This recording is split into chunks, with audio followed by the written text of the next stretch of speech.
Okay, great and glorious, soon to be famous one day, Nick Dutch back on the camera again one more time for another delightful, amazing, fantastic video of me talking to a camera and hoping that someone out there is going to watch the fucking video.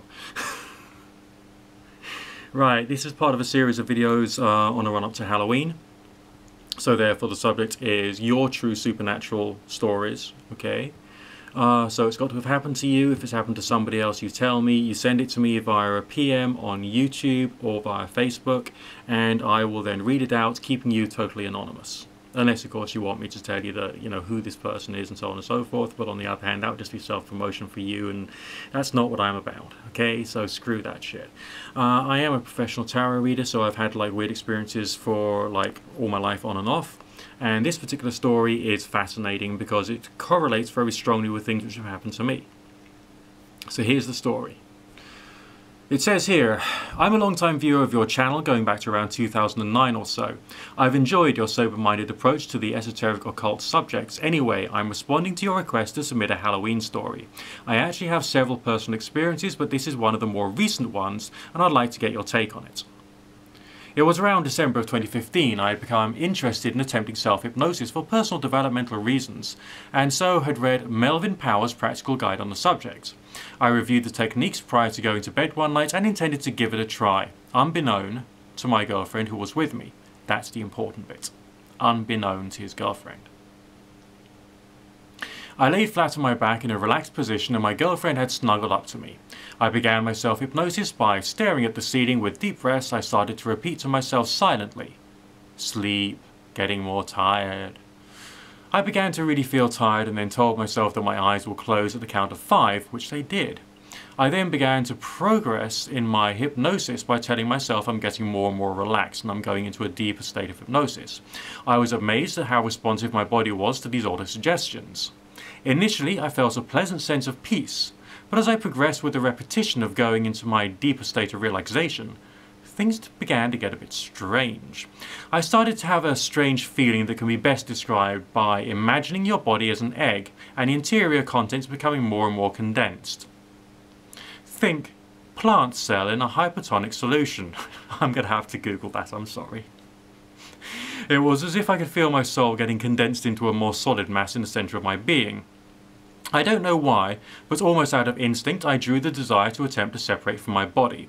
The sensation of condensing intensified, and despite the disturbing and new feelings coming over me, I remained remarkably calm. My resting girlfriend through all this was comfortably snuggled up next to me. The right side of her head was touching my head. As I was in this deeper state of hypnosis, I almost felt as if her mind was being sucked into me, as if I was creating a vacuum of being within myself. Images began to flash into my mind that I felt were not mine but hers. As these flashes of thought were occurring, my girlfriend began to rock vigorously as if in discomfort. I slowly brought myself out of the hypnotic state by telling myself on the count of 10 I would awaken into normal consciousness. Needless to say, I never separated from my body, but when I had returned, my girlfriend came to at around the same time and said, "That was strange. I felt like my mind was being pulled into you." She motioned with her hand, simulating a pulling effect outwards. I was really amazed by this. Until that point, I thought it was just a strange psychosomatic experience, but questioned her about it and again affirmed how strange it was what she felt. My experience, my strange experience, was validated. I attempted to repeat self-hypnosis a few times after, but was not able to repeat such a powerful deep state. I suspect it had something to do with my initial enthusiasm and desire, who knows. It could have all just been a coincidence of her randomly dreaming thoughts occurring in the same time that I was doing self-hypnosis. But my instinct leans towards something more significant having occurred. Cheers from America, love your work. Right, that is fascinating. Because I've had shared dreams with people type situations, and sometimes the content is just so damn close that, there's no way that could just be down to chance. But it's very difficult to repeat these things. Maybe your body has to be in just the right state of being, with the right either quantity of toxins or lack of toxins, or the mind and brainwaves and thoughts have got to be right, and just like the atmosphere, who knows? There must be so many different factors coming into this, but for me it's what I've experienced, And these things will carry on happening to you the more you play with this stuff. And it'll always be different, but it'll always point to the same thing, and that is the, you know, your consciousness, your awareness, your spirit, your soul, whatever the heck it is not just bound to the body.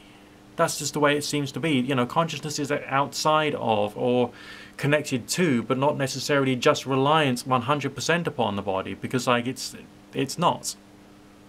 And I think that's weird and wonderful and exciting and fun. And you had this experience without your girlfriend knowing that you were doing it. And I've had experiences with like dream telepathy when other people didn't know I was doing stuff.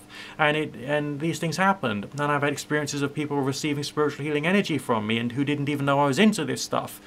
And they said they felt things, and it was all weird.